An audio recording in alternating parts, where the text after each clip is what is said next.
Gowri's cook ട്യൂബിലേക്ക് എല്ലാവർക്കും സ്വാഗതം. ഇന്ന് നുറുക്കുഗോതമ്പ് വെച്ചിട്ടുള്ളൊരു പായസം നമ്മൾ ഉണ്ടാക്കുന്നത്. സാധാരണ എല്ലാവരും ഉണ്ടാക്കുന്ന പായസത്തിൽ നിന്ന് കുറച്ച് വ്യത്യാസമായിട്ട് ഇതിൽ തേങ്ങ തിരുവിയ ശേഷം വറുത്താൽ ചേർക്കുന്നത്. അങ്ങനെ ചേർക്കുമ്പോൾ പായസത്തിന് നല്ലൊരു ടേസ്റ്റ് കിട്ടും.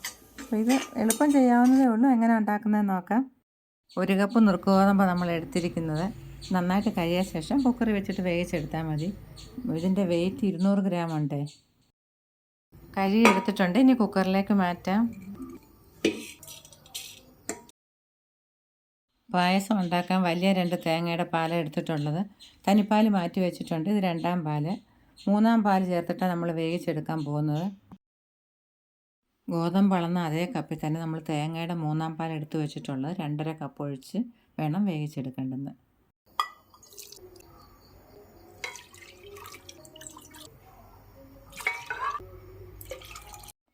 ഇനി 1 ടേബിൾ സ്പൂൺ നെയ്യും കൂടെ ചേർത്ത് വേണം നമുക്കിത് വേവിച്ചെടുക്കേണ്ടത്. നല്ലൊരു ടേസ്റ്റ് കിട്ടും.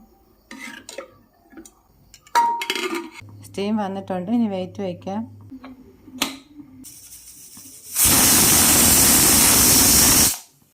തീ ഏറ്റവും കൂട്ടിയാണ് വെച്ചിട്ടുണ്ടായിരുന്നത്. 1 വിസിൽ വന്നു. ഇനി ഏറ്റവും കുറച്ച് വെച്ച് ലോ ഫ്ലെയിം ആക്കണം. 3 വിസിൽ വന്നത് ഓഫ് ചെയ്യാം. അതിനുശേഷം കുക്കർ നന്നായിട്ട് തണുത്തിട്ട് മാത്രമേ തുറക്കാവുള്ളൂ. ആവിയൊക്കെ പോയിട്ടുണ്ടെങ്കിൽ നമുക്ക് തുറന്നു നോക്കാം. നല്ല പാകത്തിന് വെന്തിട്ടുണ്ട്. ഒരുപാട് വെന്ത് കുഴഞ്ഞു പോവുകയും ചെയ്യരുത്. എന്നാൽ നന്നായിട്ട് വേകുകയും വേണം. അതുപോലെ നമ്മൾ ഒഴിച്ചിട്ടുണ്ടായിരുന്ന വെള്ളവും കറക്റ്റായിട്ടുണ്ടായിരുന്നു. 350 ഗ്രാം ശർക്കര ഉരുക്കി അരിച്ച് വെച്ചിരിക്കുന്നതാണ്. ഇത് ഒഴിച്ചു കൊടുക്കുക. ശർക്കരയിലേക്ക് 1 ടേബിൾ സ്പൂൺ നെയ്യ് ഒഴിക്കാം. ഇനി വെന്ത് വെച്ചിരിക്കുന്ന ഗോതമ്പ് ചേർത്ത് നന്നായിട്ടൊന്ന് വഴറ്റിയെടുക്കാം. ഇനി ഇതൊന്ന് വഴന്ന് വറ്റാൻ തുടങ്ങുമ്പോൾ നമ്മൾ എടുത്ത് വെച്ചിരിക്കുന്ന 2ാം പാൽ ചേർത്ത് കൊടുക്കാം. ഈ സമയം 2ാം പാൽ ചേർക്കാം.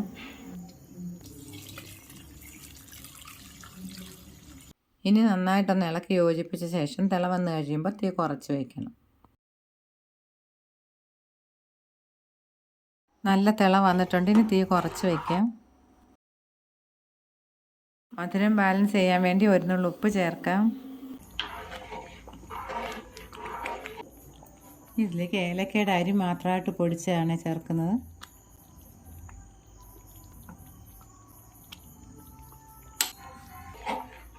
ഇപ്പോൾ ആവശ്യത്തിന് കുറുകിയിട്ടുണ്ട്.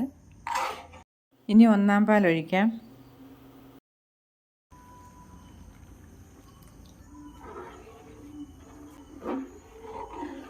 ഇനി തീ ഓഫ് ചെയ്യാം. 1ാം പാൽ ഒഴിച്ച ശേഷം നല്ലപോലെ ഇളക്കി ചൂടായാൽ മതി. തിളയ്ക്കേണ്ട. ഏത് പദത്തിൽ എടുക്കണമെന്നുള്ളത് നമ്മൾ കുടിക്കുന്നവരുടെ ഇഷ്ടം അനുസരിച്ചാണ്. കൂടുതൽ തിക്കായിട്ട് വേണമെങ്കിൽ കുറച്ചുകൂടെ വറ്റിച്ചെടുക്കണം. ചൂടായ ചീനിച്ചട്ടിയിലേക്ക് 2 ടേബിൾ സ്പൂൺ നെയ്യ് ഒഴിച്ച് ചൂടാകുമ്പോൾ അതിലേക്ക് പറങ്ങേണ്ടി ചേർക്കാം. ഇത് ചുവക്കാൻ തുടങ്ങുമ്പോൾ നമുക്ക് ഇതിലേക്ക് മുന്തിരി ചേർത്ത് കൊടുക്കാം.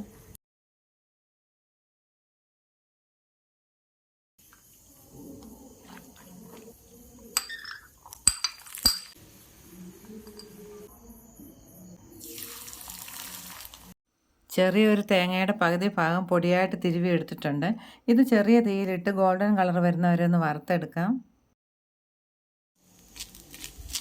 തേങ്ങ ഇങ്ങനെ കൈവിടാതെ ഇളക്കിക്കൊണ്ടിരിക്കണം, ഇല്ലെങ്കിൽ അടിക്ക് പിടിച്ചു പോവേ.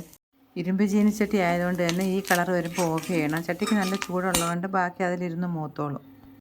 ഇപ്പോൾ പാകത്തിനായിട്ടുണ്ട്. ഒരുപാട് മൂത്തുപോയ പായസത്തിന് ടേസ്റ്റ് കാണത്തില്ല. മൂപ്പ് കുറയുകയും ചെയ്യരുത്.